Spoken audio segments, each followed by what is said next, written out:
This has been a time, this last couple of months, when a lot of people have been in a lot of different places, including me. I just returned from 3 weeks in Ananda, Assisi, our community in Europe. And we were gathered for a convention about creativity and the arts. And I don't want to just give you a travelogue, just telling you what you missed. Doesn't seem fair. But nonetheless, there were ideas and inspirations that came from that seem relevant to all of us. So I'm going to do my best to try to weave it together, starting from a place that may seem quite distant.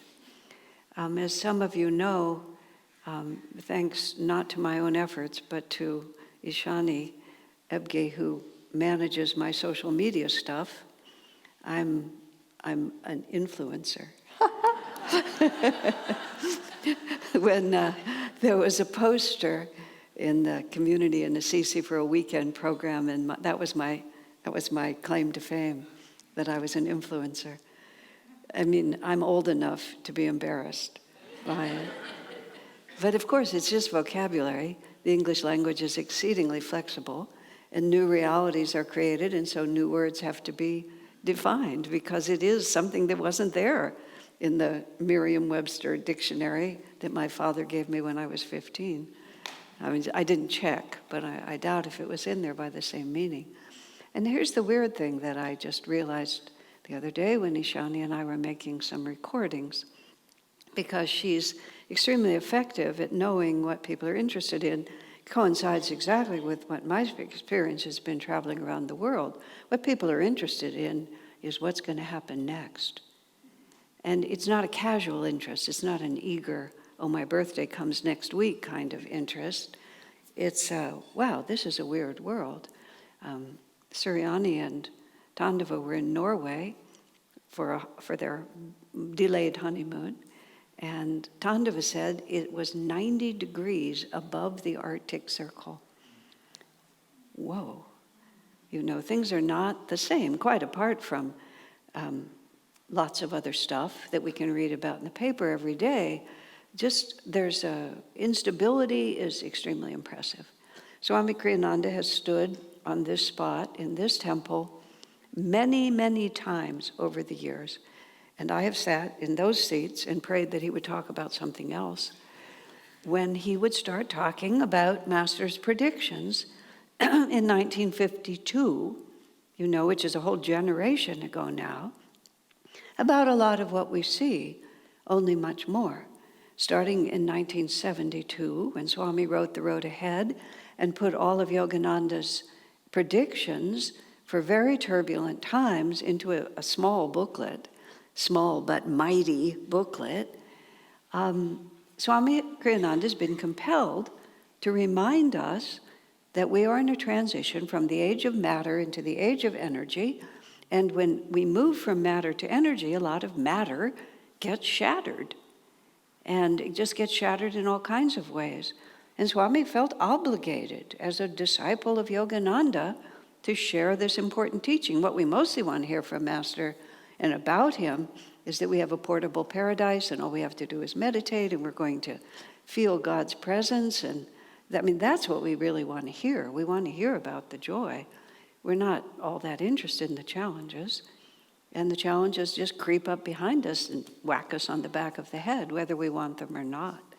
But what I realized with Ishani is that where Swami was the spokesperson for these predictions, and we always thought that Swamiji would just take us through turbulence back into peace again, which is Master's predictions, temporary turbulence leading to peace. We thought we would huddle under Swami's skirt, so to speak, and just have him take us through. But the lucky guy got off the planet, you know, at the age of 86 in 2012? 13. In any case. And so I find out that this is me who's talking all the time. The most popular video, little reel or little short one, has the brilliant title of, "Yes, it's going to get worse." Which caused everybody to click on it. Yes, it's going to get worse. And you didn't have to say what. We knew exactly what we meant. I'm going to England for 2 weeks. The whole tour is, you were born for these times, which is what we're trying to do, which is saying that this is all, challenge is not something to be afraid of. Challenge is our opportunity to find out things we didn't know, to become bigger and more powerful in the process. It's not really my favorite method of getting free.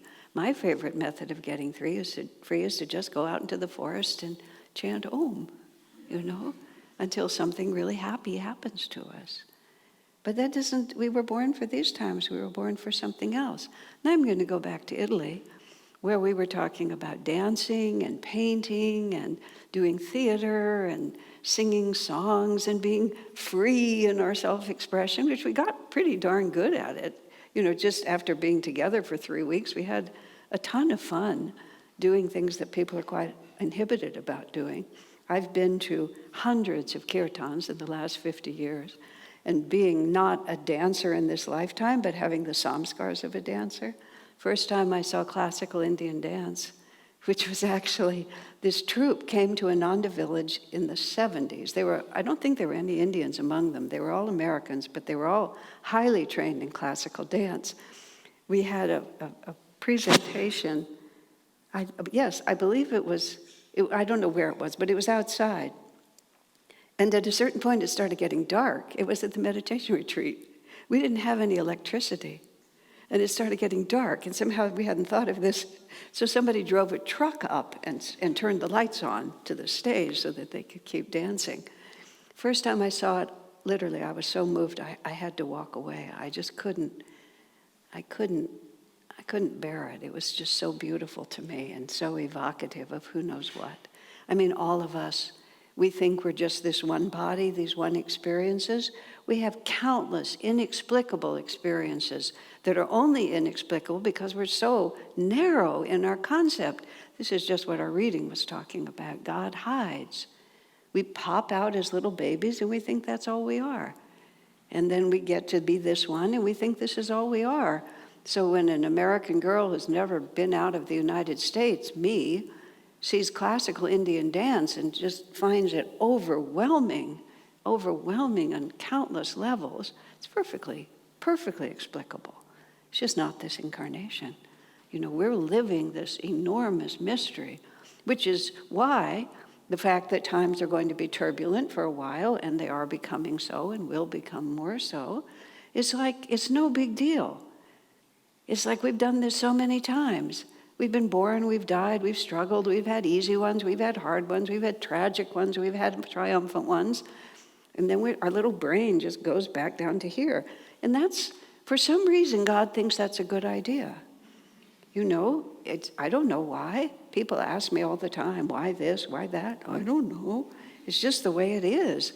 But it's better to cooperate with what is and make the best of it than to spend all your time just sort of beating on the door that won't open, asking somebody to explain it to you.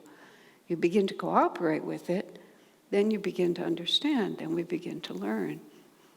So one of the unique characteristics about the way Master, I was talking about dance, I've been in so many kirtans when I just wanted the room to bust out, and just everybody get off their little meditation cushions. And I know they're doing this all over the country now because kirtan is a thing. But they're not dancing in a way that appeals to me, let's just put it like that. That does not seem to enhance. But when it was like toward the very end of our time in Assisi, and we were pretty loose by that point, I accidentally started the whole room dancing. And I did it I didn't mean to. I was often the guest, and so I'm sitting right in the front seat. We had this book launch for Swami's book about art.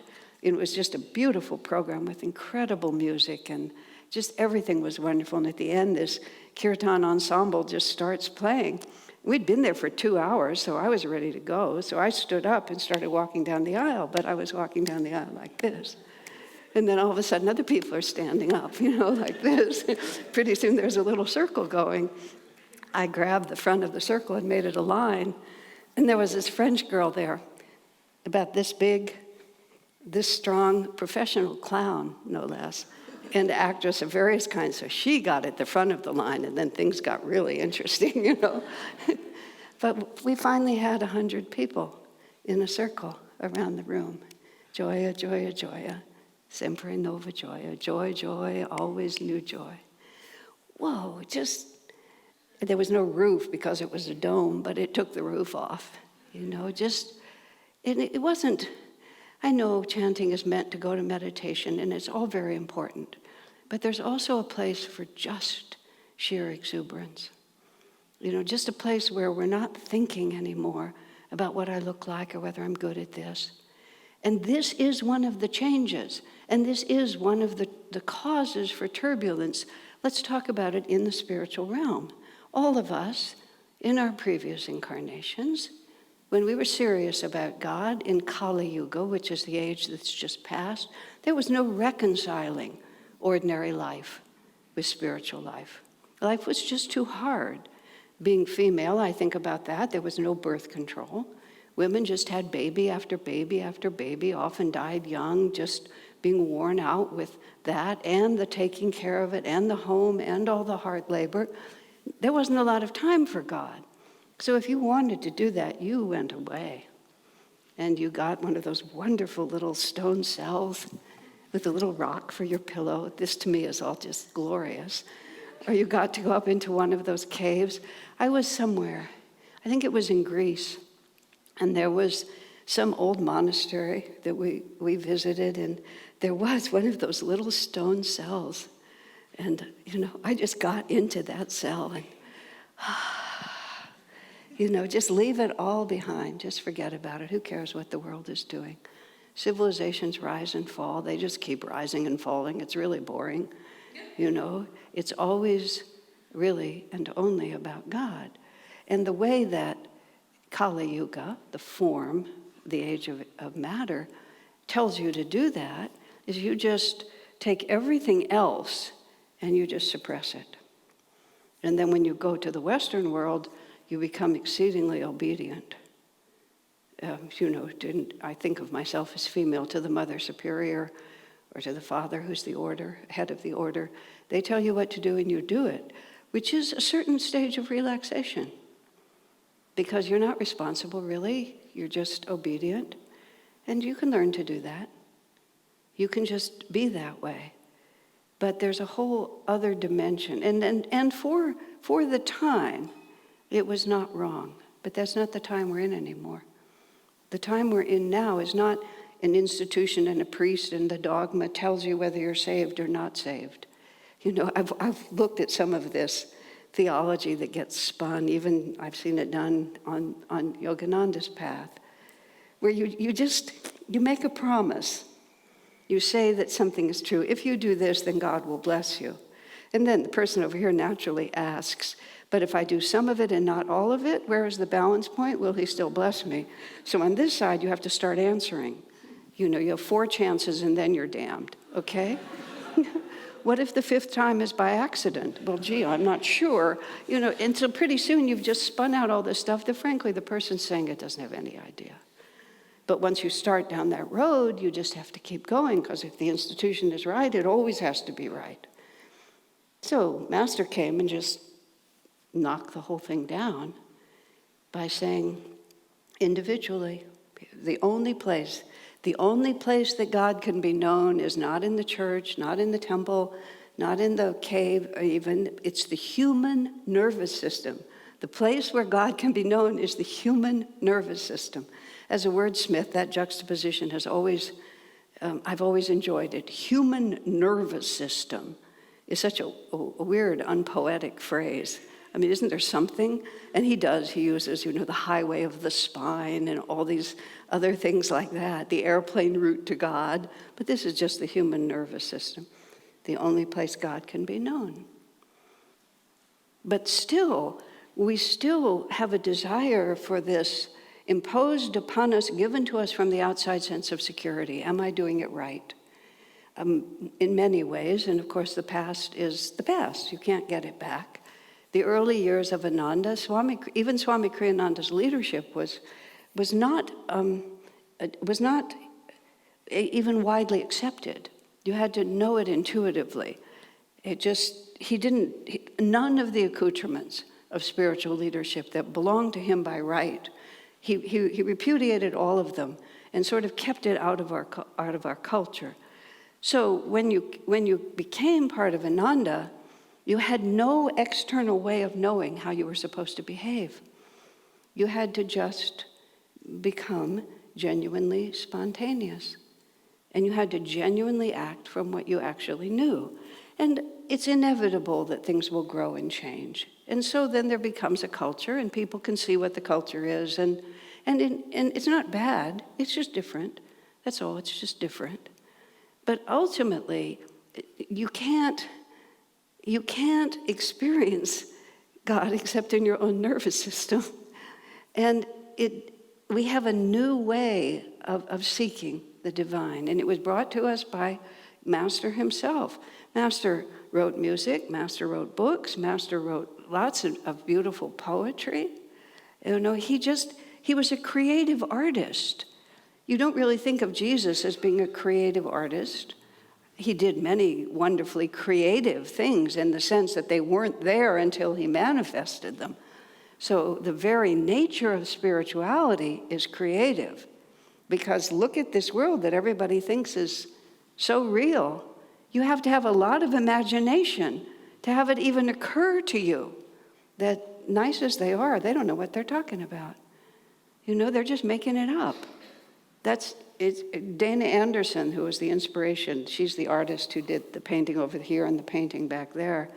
She is just publishing a book, which is basically a diatribe against education, at least the first 30 or 40 pages are, in which, you know, success is based on how exactly you can replicate what already exists.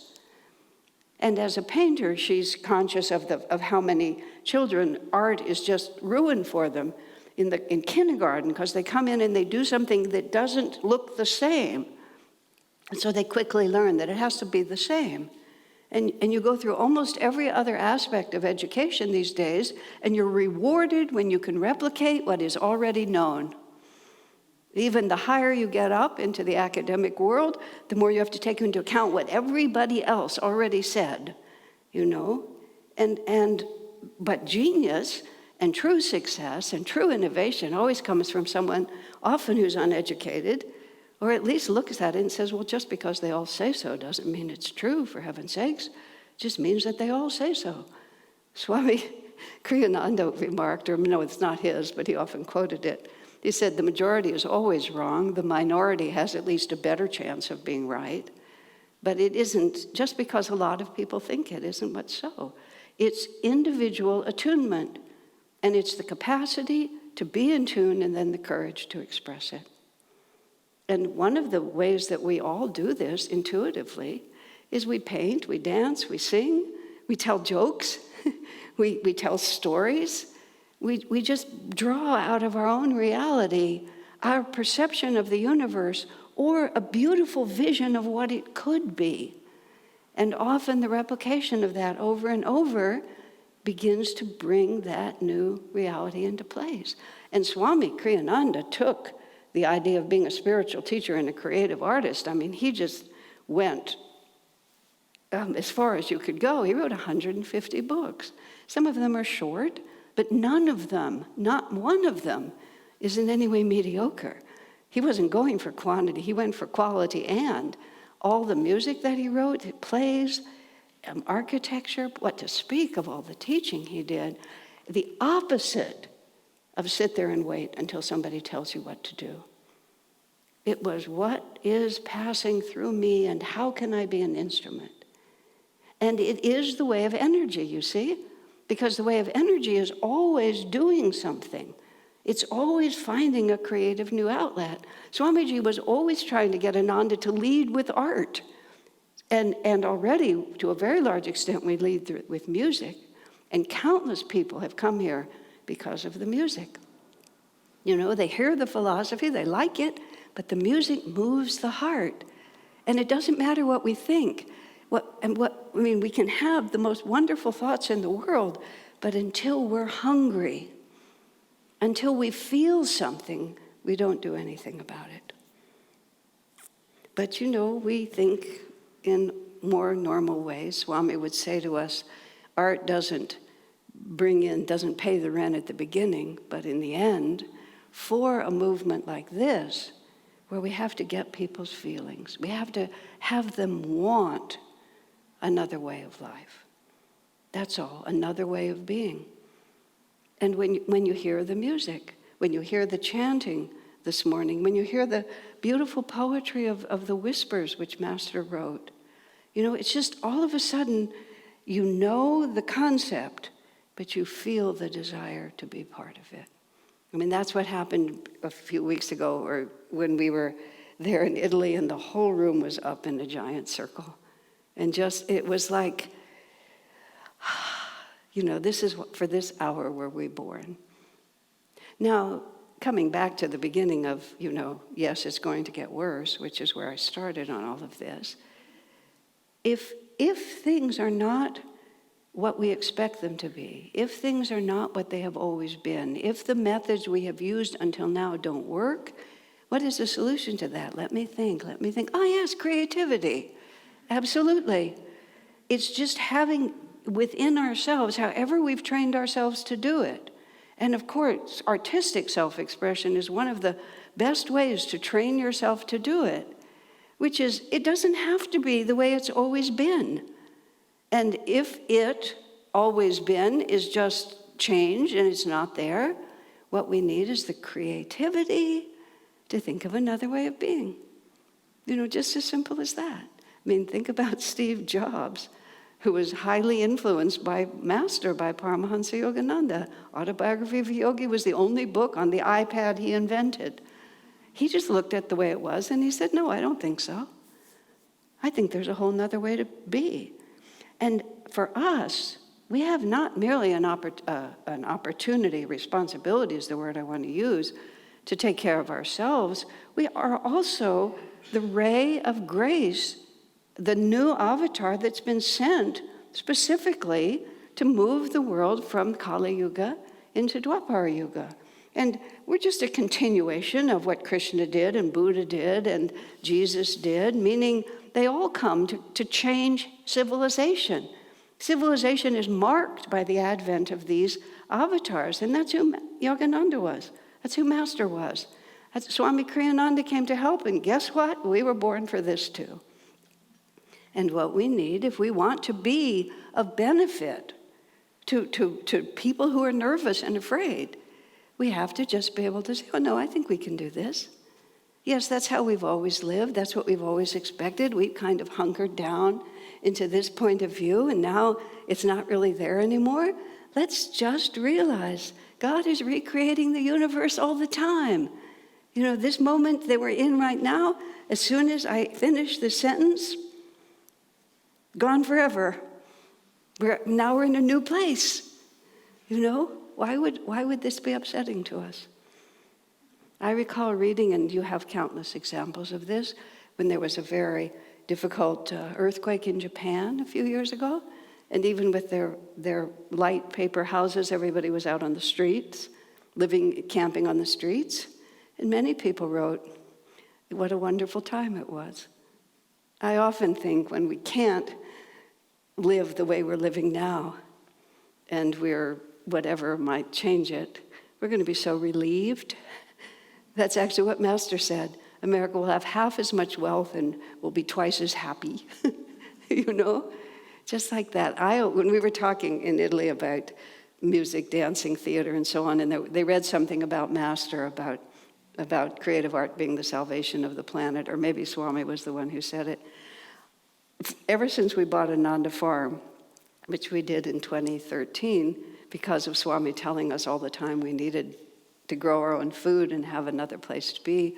That time, both of the giant greenhouses were there. So I just had this picture, because I've been waiting since 1972 for the planet to collapse. So 2013, here we are. I always visualized all of us just camping out in those two big greenhouses, mat after mat after mat.